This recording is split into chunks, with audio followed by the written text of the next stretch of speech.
La República en México nunca ha existido, solo en el papel, en las constituciones y en la imaginación de los políticos y de algunos historiadores. Al referirse a la Constitución de 1857, don Manuel Doblado simplemente dijo: nos han hecho un excelente traje sin habernos tomado la medida. La misma máxima sirve para calificar a la Constitución de 1824 en que se promulgó la República. México ni era una nación, ni estaba integrado económica y políticamente, y mucho menos era una república. Aquel territorio de 4 millones de kilómetros cuadrados y semipoblado por 9 millones de analfabetas era un mosaico de regiones, era un mosaico de poderes regionales dominados por caciques regionales y jefes militares.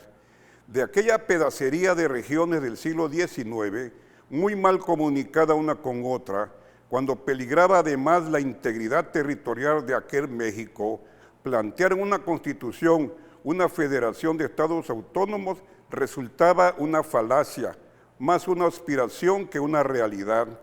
Una república imaginaria le ha llamado el ilustre investigador de ciencias políticas de la UNAM, Arturo Anguiano.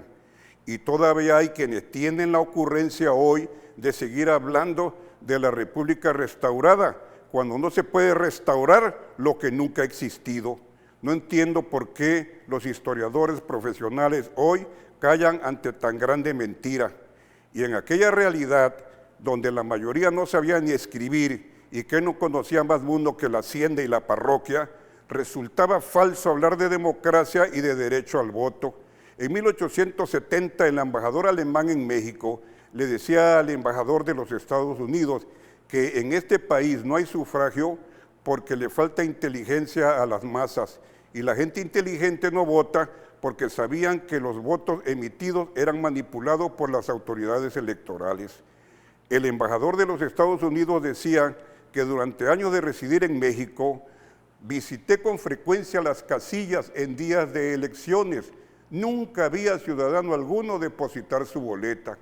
En lo que se refiere a otras características de la división de poderes y de la autonomía de los estados de la federación, siempre estuvieron bajo el dominio del poder avasallador del presidente de la República. Tantos diputados y senadores del Congreso de la Unión como los gobernadores estuvieron siempre bajo el mando del monarca sexenal. A su vez, los gobernadores reproducían las mismas relaciones jerárquicas de poder dentro de sus estados, dominando los congresos locales, municipales y tribunales. Y al referirse al enorme poder del jefe del Ejecutivo Nacional en los años de gloria del presidencialismo, el mismo Anguiano nos dice que el presidente devino en una suerte de padre generoso aunque autoritario, incluso una divinidad incuestionable e intocable, provista de un omnisciente y omnicomprensivo poder. El presidente promovía y beneficiaba, incluía o excluía, te premiaba o te daba muerte política.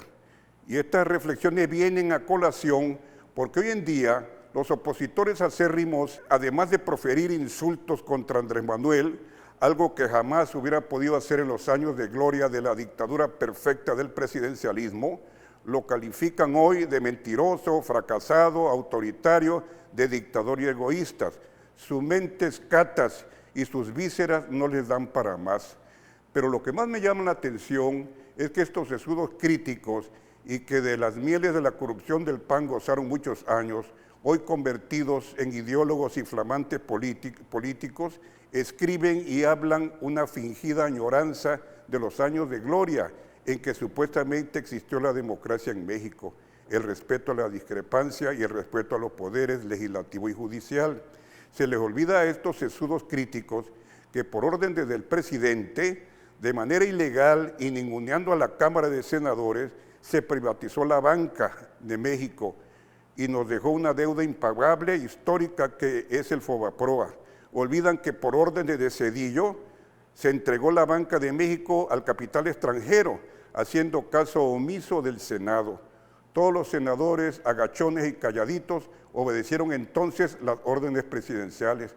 Solo un senador votó en contra, y eso hay que reconocerlo porque fue un hecho histórico.